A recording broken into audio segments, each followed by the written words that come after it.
यदि मिशन परिवार अच्छा म्यूजिक बजाया हो तो एक बार उनके लिए भी जोरदार ताली बजा दीजिए। अभी झांकी आ रही, उसके बाद देखिए नन्हे मुन्ने कलाकार, हमारे छोटे छोटे कलाकार, एक छोटा सा कलाकार दिल्ली से आया हुआ, उनकी भी हाजिरी लगनी है। ये देखिए गुड़िया, सारी गुड़िया बैठी हुई है, सबकी हाजिरी लगनी है। तो पहले झांकी के आनंद लें, उसके बाद सब हाजिरी लगाएंगे और फिर चाहेंगे यशोमती बिटिया फिर आएंगी, मुकेश जी फिर आएंगे, सभी बच्चों का हाजिरी लगना है। बोल साचे दरबार की जय, माँ के प्यार की जय। सुंदर सी झांकी राधा कृष्ण मिथिला म्यूजिक फिल्म्स की प्रस्तुति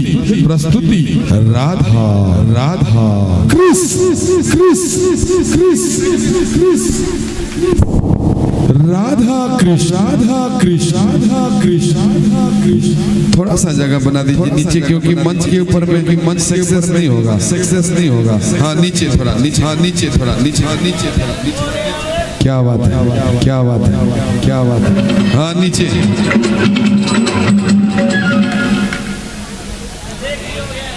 जगह बना दी गई है, बुलाओ तो सही, अपने आप बन जाएगा जगह। थोड़े थोड़े पीछे हो जाओ बच्चे, थोड़े थोड़े पीछे, थोड़ा और पीछे हो जाइए, 1 फुट और पीछे हो जाइए। चलो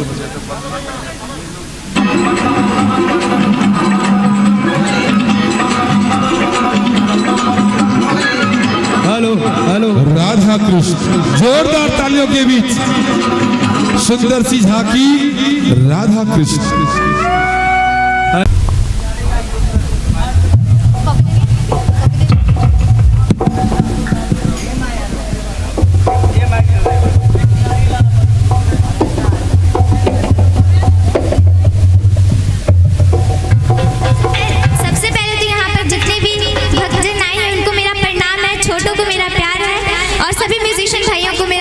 प्रणाम है। एक बार चेक कर लो, बस सच्चे दरबार की जय जय हो।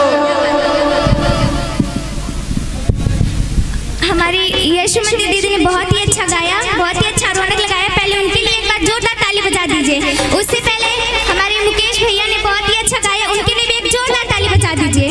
और हमारे लल्लू बाबू ने भी बहुत ही अच्छा, बहुत ही कमाल का, गाने से ज्यादा तो उनका डांस ही कमाल था। उनके लिए भी एक बार जोरदार ताली बजा दीजिए। बहुत सच्चे दरबार मैया के प्यारे की।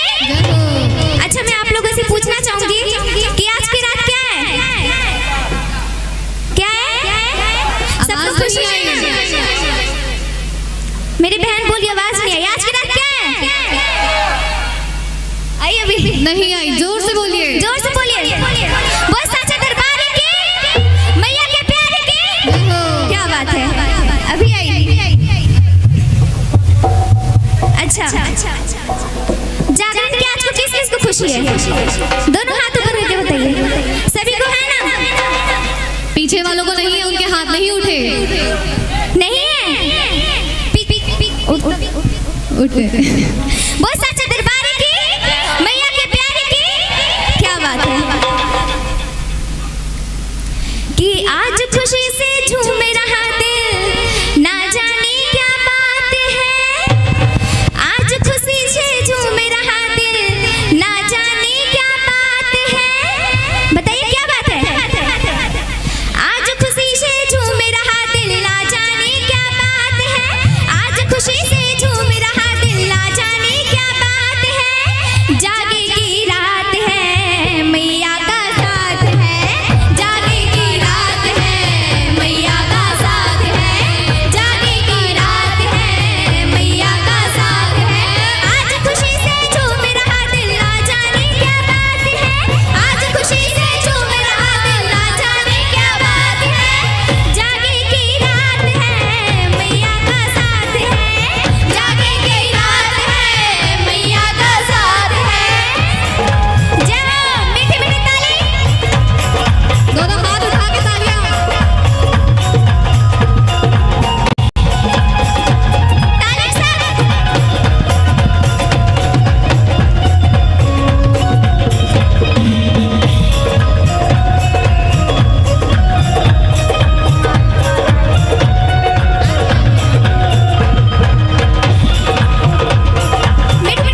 ओढ़ के चुनरिया लाल नाचू मैं मेरे गंगना में। ओढ़ के चुनरिया लाल नाचू मैं तेरे गंगना में।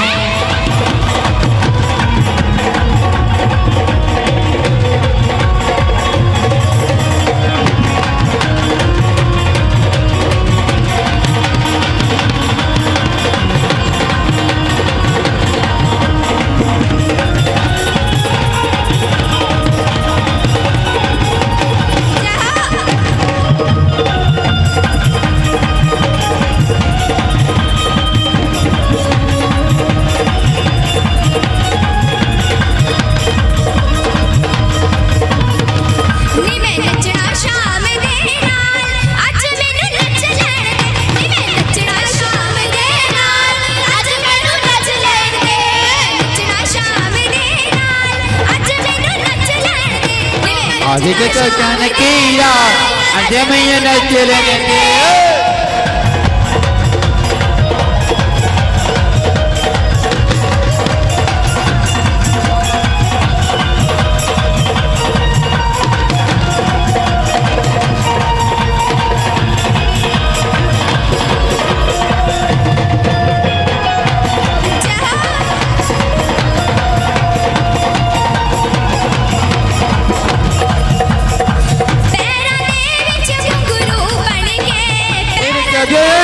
तुझे उतारी है मेरी सलाम की रूप में आली है।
लेकिन आइए कुछ देवताओं में भी ऐसे देवी देवताओं में भी कुछ ऐसे लोग हैं जो फोन करते हैं और फोन से बात करते हैं, कहे कि डिजिटल इंडिया हो चुकी है। और आइए इसी के बीच राधा रानी अपने श्याम से कैसी बातें कर रही है, आप लोग और फरमाएंगे। इस भजन के माध्यम से राधा रानी भगवान कन्हैया से कहती कि श्याम तू बड़ी छलिया है, कहता कुछ और करता कुछ और है। कैसे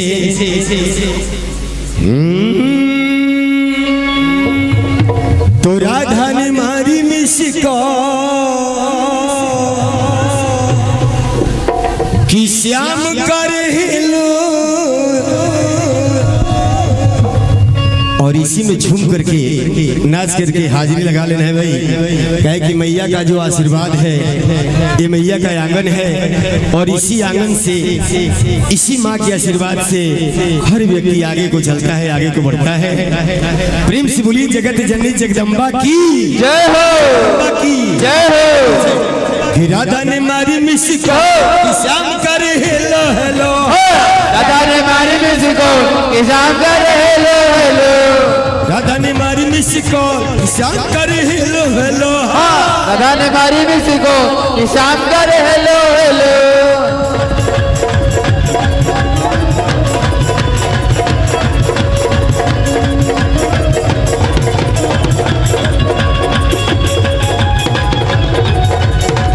जय हो जय हो जय हो।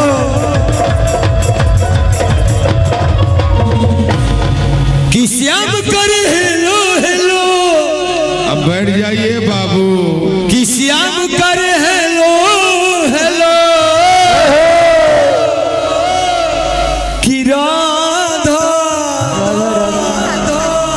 राधा और झूम करके मिजाज से झूम करके क्या बात है। कि राधा ने मारी मिस कॉल कि शाम करे हेलो हेलो।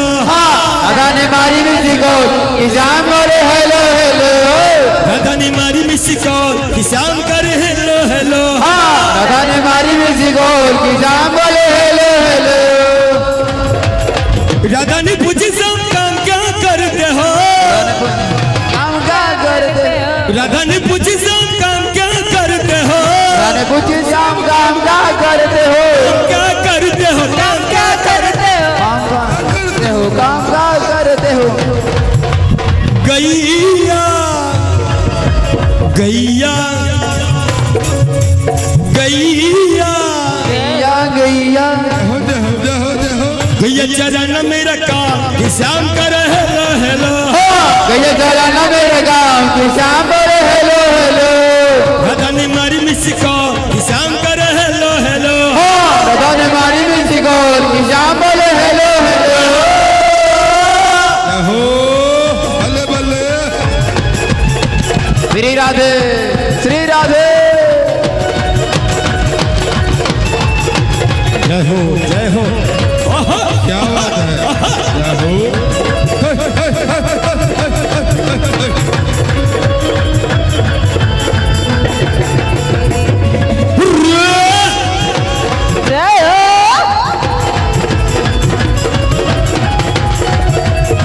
राधा रानी भगवान कन्हैया से कहती है कि रे श्याम तू बड़ी छलिया है, कहता कुछ और करता कुछ और है।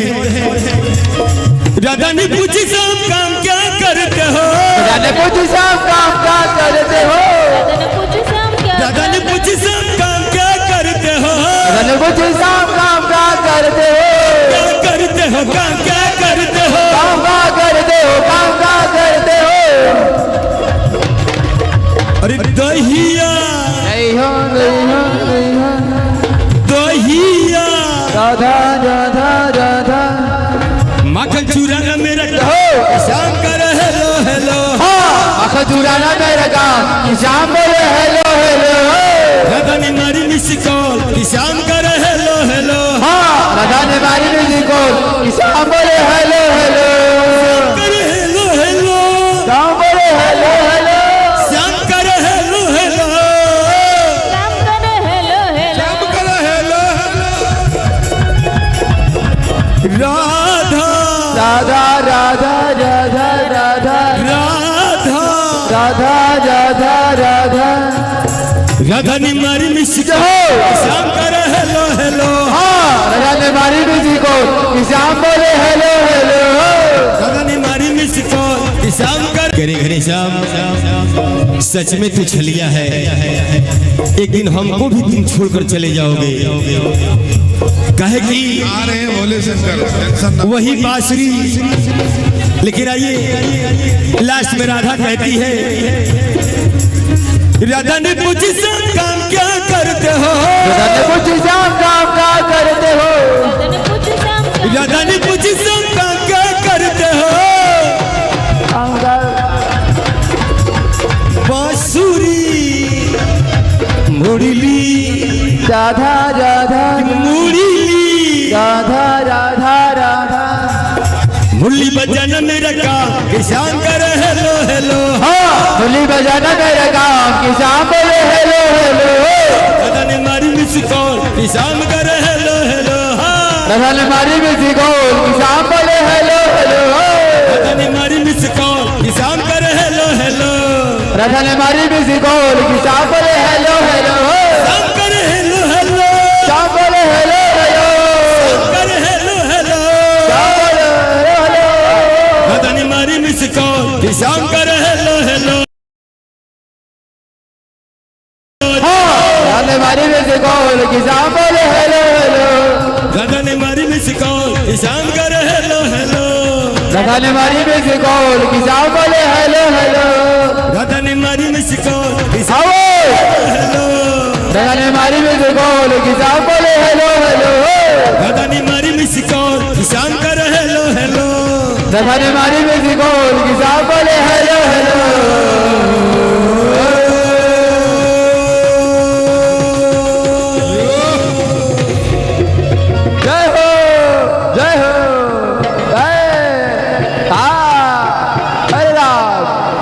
जय हो जय हो। जोरदार से ताली बजा दीजिए हमारे म्यूजिशियन ग्रुप के लिए। क्या बात है, क्या बात है। भोलेनाथ आओ बाबू जसमती तनी झूम के आ जा हेलो। हाँ भोलेनाथ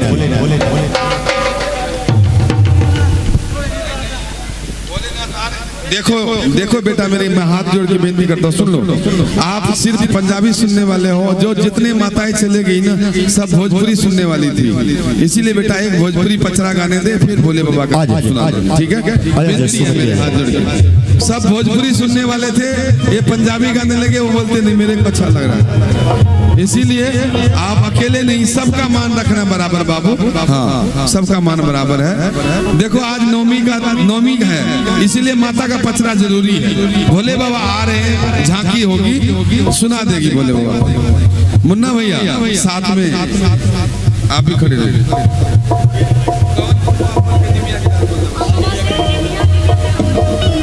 हेलो हेलो हेलो। बोल सच्चे दरबार की जय हो। मैं सभी माताएं बहनों से क्षमा चाहूंगी कि आधे जागरण में सोचकर चले गए, लेकिन इसमें ना आपकी कोई गलती मेरी है।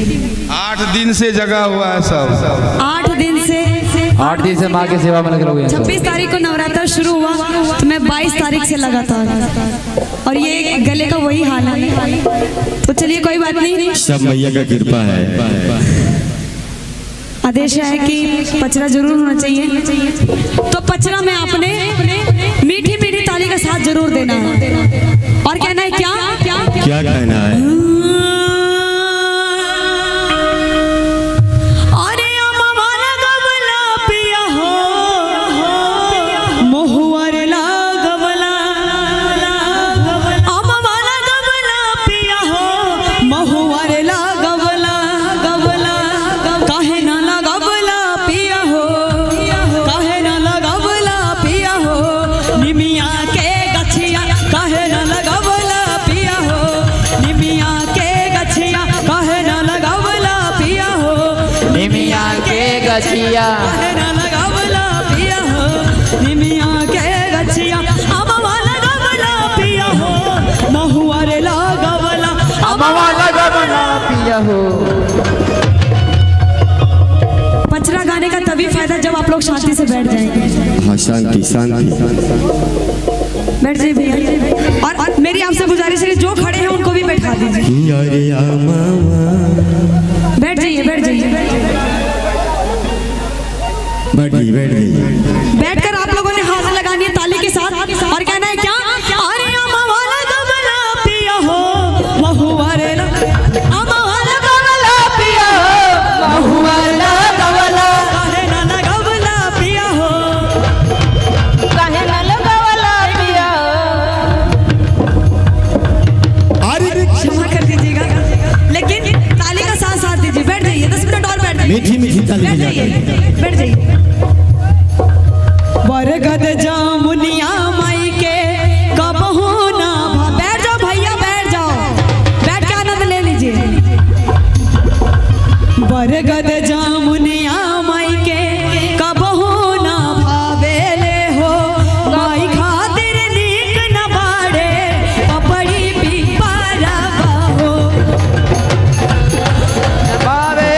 पपड़ी माई के कबहू ना भावेले हो, माई खातिर नीक न बाड़े, पपड़ी पीपारा हो, पपड़ी पीपारा हो, पपड़ी पीपारा, लिचिया लगवला पिया हो, अमरुद लगवला, लिचिया लगवला पिया हो, अमरुद लगवला, काहे ना लगवला पिया हो, काहे ना लगवला पिया हो, निमिया के गछिया काहे ना लगवला पिया हो, निमिया के गछिया काहे ना लगवला पिया हो, निमिया के गछिया। इस पे बजेगा लटका बजेगा,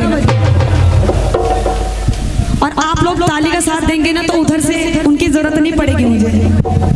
काहे ना लगवला पिया हो, काहे ना लगवला पिया हो, निमिया के गछिया काहे ना लगवला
बल का सूतबली मालिन सोन के खटोला माँ की बूंदाए कना हो की बूंदाए काना हो बल का सूतबली मालिन सोन के खटोला माँ की बूंदाए कना हो की बूंदाए कना माई के पानिया पी मालिन बूंदाए कना हो माई के पानी पियावले माली बूंदाए काना हो माई के पानिया पियोनी हो की बूंदाए काना जैसे के मालिन तू हम जुड़ बबलू हो कि वैसे वैसे ना जैसे के मालिन तू हम जुड़ बबलू हो कि वैसे वैसे ना हो कि वैसे वैसे ना तोहर बाला का जोड़ा मालिन वैसे वैसे ना तोहर बाला का झूला होगी वैसे वैसे ना तोहर बाला का जोड़ा मालिन वैसे वैसे ना तोहर बाला का झूला मालिन वैसे वैसे ना पूरी ठेठी में हमारे मिथिलांचल में ये देवी गीत पचरा गाया जाता है। दुगुन रखिएगा इसमें कि कौन फूला फूले मैया साजे कौन आधी रात फूले है मैया कि कौन फूला फूले मैया साजे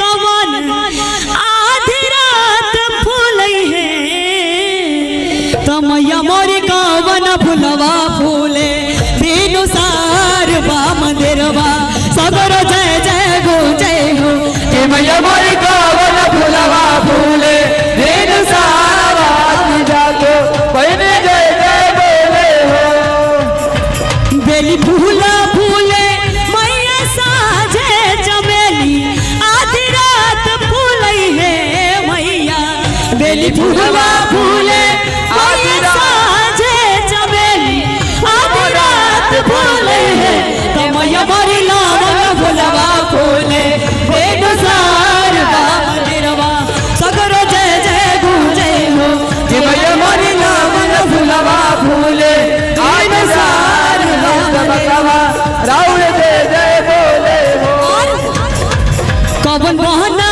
बोले ले कोयालिया कवन बनवा मोर बलवे हो मैया कवन बहना बोले ले कोयालिया कवन बनवा मोर बलवे हो ते मैया मोरी कवन बनवा बोले सारा हवा मंदिरवा सारा जय जय गूंजे हो ते मैया मोरी कवन बनवा बोले सारा हवा मंदिरवा सारा जय जय गूंजे हो बिंदा बहना बोले ले कोयालिया सुंदर बनवा मोर बलवे हो मैया बिंदा बहना बोले ले कोयालिया सुंदर बनवा मोर बलवे हो ते मैया मोरी रीतु बनवा बोले सारा हवा मंदिरवा सगर जय जय गूंजे हो ते मैया मोरी बनवे बोले शेर साहबा मंदिरवा सगर जय जय गूंजे हो मैया मोरी रीतु बनवा बोले शेर साहबा मंदिरवा सगर जय जय गूंजे हो ते मैया मोरी लावन फुलवा फूले बिनु सारवा मंदिरवा सगर जय जय गूंजे हो सगर जय जय गूंजे हो सगर जय जय गूंजे हो सगर जय जय गूंजे हो सगर जय जय गूंजे हो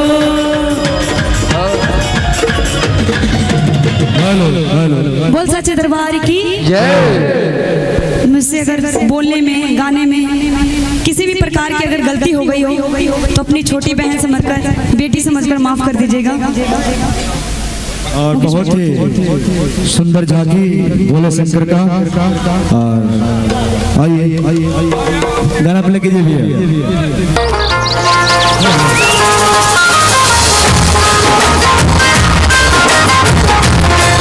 फल फूल चुनरी नारियल कैसे किनाई, फल फूल नारियल चुनरी कैसे किनाई, किनो करी से दसो दिला। अरे अभी झांकी भी है। अभी मेरे जो नए नए सिंगर अभी जो गाए नहीं है, आ जाए स्टेज पे जो भी गाए नहीं है अभी।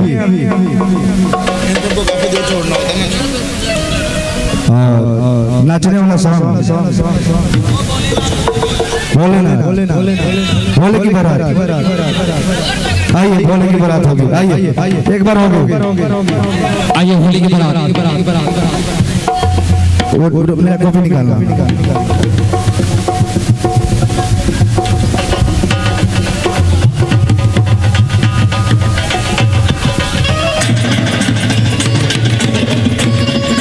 जय हो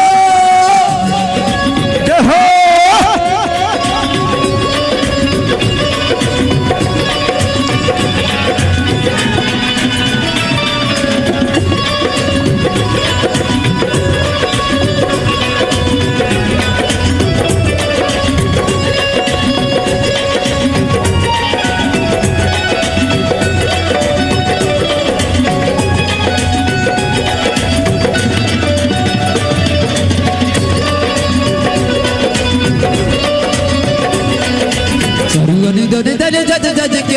बोल की बरात आई सज चले तेरे सज के बोल दी बरात चढ़ी, बोल दी बरात चढ़ी गज बज के, सारे अंग पंग पीती रज रज के।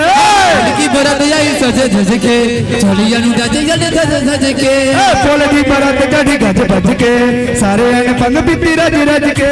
सारे आने सारे आने सारे अंग भगत प्यारे आने, सारे आने सारे आने सारे अंग भगत प्यारे आने।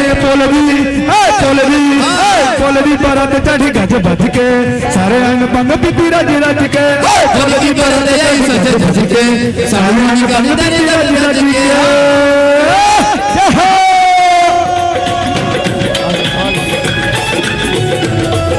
हल हल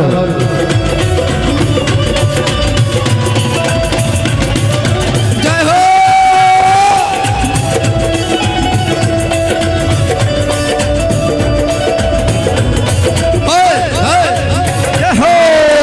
धज के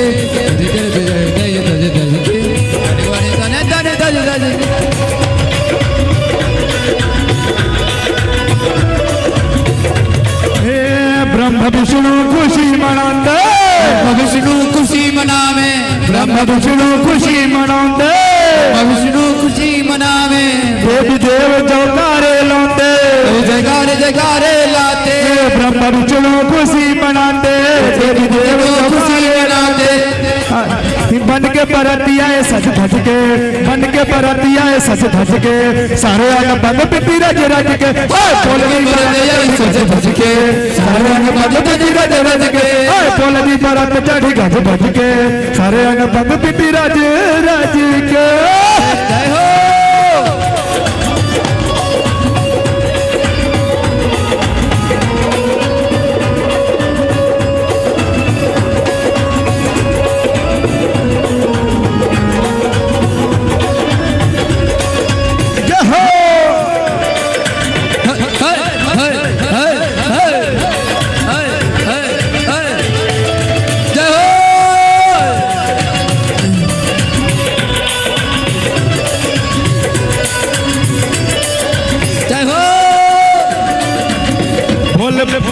भोल बखरा रूप बनाया, रखना बहुत प्यारे।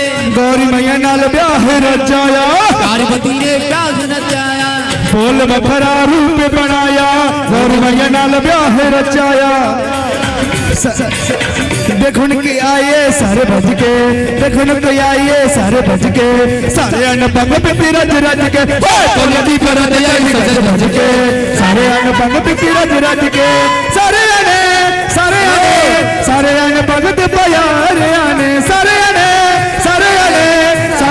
भगत प्यार आने बोलनी बरत जड़ी गज भज के सारे अन भंग पिपी रज रज के बोलनी बरत जड़ी गज भज के सारे अन भंग पिपी रज रज के बोलनी बरत जड़ी गज भज के सारे अन भंग पिपी रज रज के।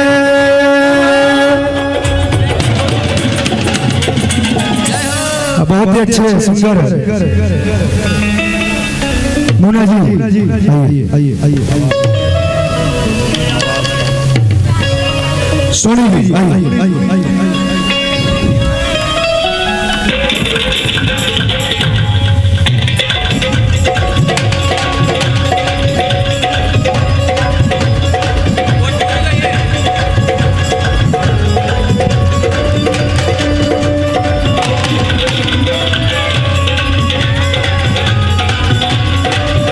बोल जयकारा बोल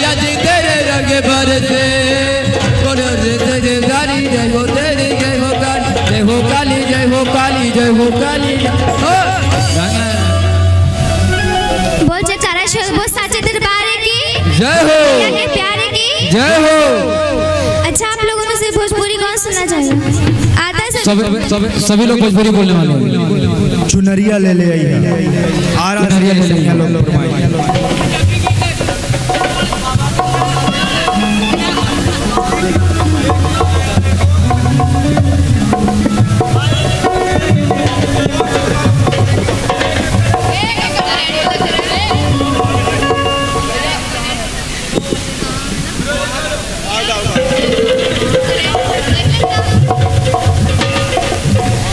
मान मगन भक्ति में ऐसन सारा बंधन तोड़ के, मान मगन भक्ति में ऐसन सारा बंधन तोड़ के, आज लेके बहुरिया नाचे, ललकी चुनरिया ओढ़ के, आज लेके बहुरिया नाचे, हाय ललकी चुनरिया ओढ़ के, मान मगन भक्ति में ऐसन सारा बंधन तोड़ के, मान मगन भक्ति में ऐसन सारा बंधन तोड़ के, आज लेके बहुरिया नाचे, हाय ललकी चुनरिया ओढ़ के, आज नहीं की बहुरिया नाचे, हाय ललकी चुनरिया ओढ़ के। जाओ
सोनी जी चुंदरिया ले ले यहाँ,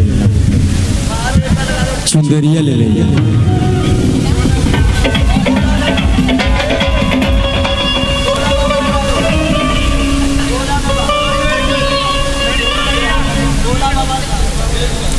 आसो के नामी में घर आइबा कि ना आइबा, आसो के नामी में घर आइबा कि ना आइबा, ए बालमू मैहर जइबा कि ना जइबा, अरे ए राजा जी मैहर जइबा कि ना जइबा, आसो के नामी में घर आइबा कि ना आइबा, आसो के नामी में घर आइबा कि ना आइबा, ए राजा जी मैहर जइबा कि ना जइबा, अरे बालमू मैहर जइबा कि ना जइबा।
बबुआ के बाबारा तू पुरैबा कि ना आइबा, बबुआ के बाबारा तू पुरैबा कि ना आइबा, ए राजा जी मैहर जइबा कि ना जइबा, अरे राजा जी मैहर जइबा कि ना जइबा, अरे राजा जी मैहर जइबा कि ना जइबा, अरे बालमू मैहर जइबा कि ना जइबा, अरे राजा जी मैहर जइबा कि ना जइबा, मैहर जइबा कि ना जइबा, मैहर जइबा कि ना जइबा, मैहर जइबा कि ना जइबा, मैहर जइबा कि ना जइबा, मैहर जइबा कि ना जइबा।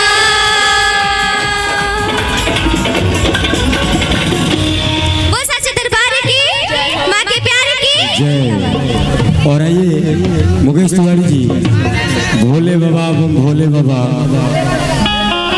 भोले बाबा बम भोले बाबा। आइए और भोले बाबा बम भोले बाबा, खाला न भांग के गोला बाबा,